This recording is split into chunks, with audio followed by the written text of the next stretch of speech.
Lucas, capítulo 7. Tendo Jesus concluído todas as suas palavras dirigidas ao povo, entrou em Cafarnaum, e o servo de um centurião, a quem este muito estimava, estava doente, quase à morte. Quando o centurião ouviu falar a respeito de Jesus, enviou-lhe alguns anciãos dos judeus, pedindo-lhe que viesse curar o seu servo. Estes, aproximando-se de Jesus, lhe pediram com insistência: ele merece a sua ajuda, porque é amigo de nosso povo e ele mesmo construiu a nossa sinagoga. Então Jesus foi com eles. Quando Jesus já estava perto da casa, o centurião enviou-lhe alguns amigos, dizendo: Senhor, não se incomode, porque não sou digno de recebê-lo em minha casa.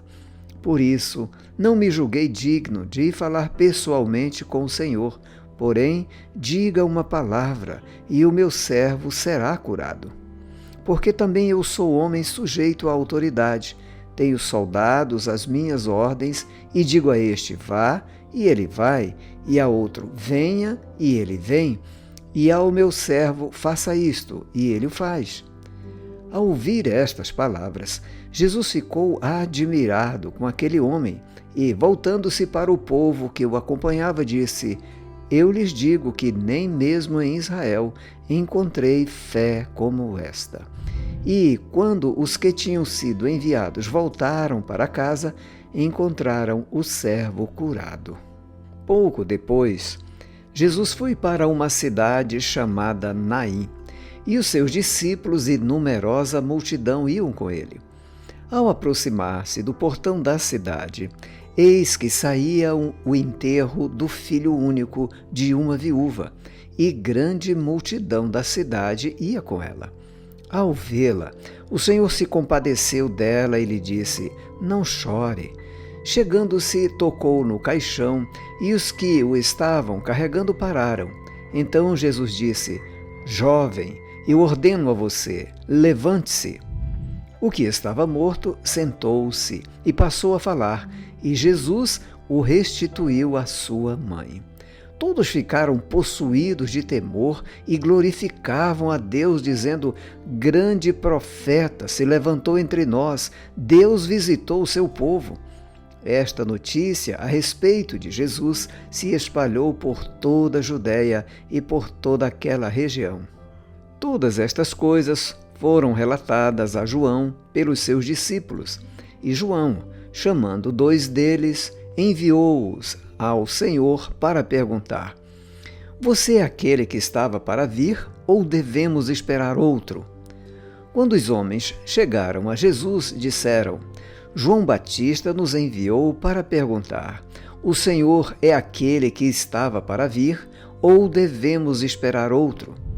Naquela mesma hora, Jesus curou muitas pessoas de doenças, de sofrimentos e de espíritos malignos, e deu vista a muitos cegos.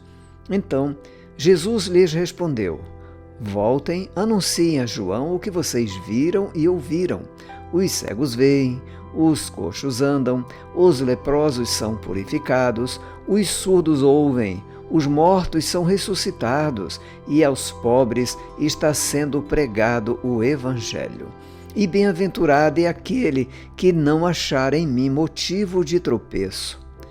Quando os mensageiros de João se retiraram, Jesus começou a dizer ao povo a respeito de João: O que vocês foram ver no deserto? Um caniço agitado pelo vento? O que vocês foram ver? Um homem vestido de roupas finas? Os que se vestem bem e vivem no luxo moram nos palácios reais. Sim, o que foram ver? Um profeta? Sim, eu lhes digo, e muito mais do que um profeta. Este é aquele de quem está escrito: Eis que envio adiante de você o meu mensageiro, o qual preparará o caminho diante de você. E eu lhe digo: entre os nascidos de mulher, ninguém é maior do que João, mas o menor no reino de Deus é maior do que ele.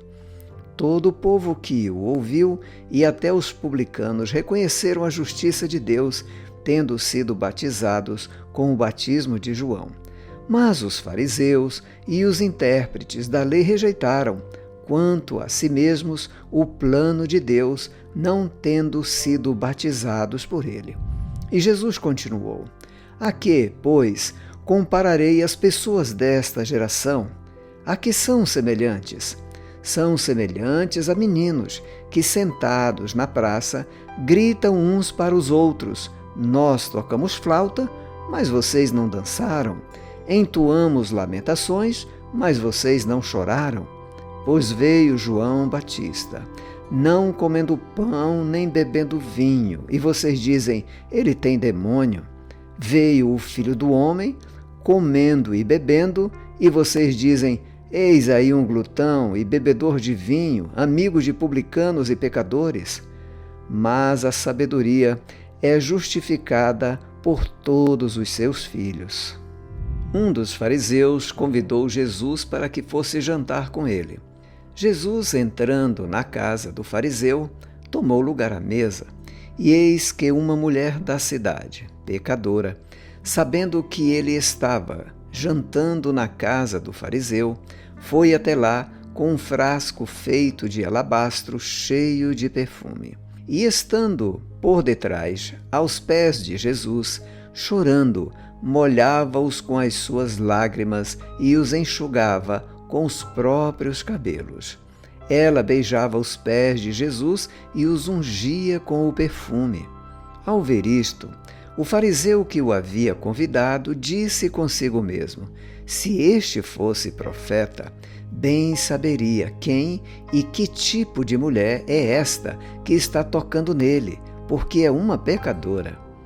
Jesus se dirigiu ao fariseu e lhe disse: Simão, tenho uma coisa para lhe dizer. Ele respondeu: diga, mestre. Jesus continuou: certo credor tinha 2 devedores. Um lhe devia 500 denários e o outro devia 50. E, como eles não tinham com que pagar, o credor perdoou a dívida de ambos. Qual deles, portanto, o amará mais? Simão respondeu: penso que é aquele a quem mais perdoou. Jesus disse: você julgou bem. E voltando-se para a mulher, Jesus disse a Simão: você está vendo esta mulher? Quando entrei aqui em sua casa, você não me ofereceu água para lavar os pés. Esta, porém, molhou os meus pés com lágrimas e os enxugou com os seus cabelos. Você não me recebeu com um beijo na face. Ela, porém, desde que entrei, não deixou de me beijar os pés. Você não ungiu a minha cabeça com óleo, mas esta, com perfume, ungiu os meus pés. Por isso, afirmo a você que os muitos pecados dela foram perdoados, porque ela muito amou. Mas aquele a quem pouco se perdoa, pouco ama. Então Jesus disse à mulher: os seus pecados estão perdoados. Os que estavam com ele à mesa começaram a dizer entre si: quem é este que até perdoa pecados? Mas Jesus disse à mulher: a sua fé salvou você. Vá em paz.